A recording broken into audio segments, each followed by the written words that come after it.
You ask Tiger to solve. This deals with linear equations with one unknown. The final result is x equals 121. Let's solve it step by step. Group all constants on the right side of the equation. Add 200 to both sides. Simplify the arithmetic.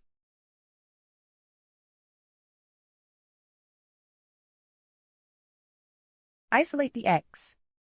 Divide both sides by 2. Simplify the fraction. Find the greatest common factor of the numerator and denominator. Factor out and cancel the greatest common factor.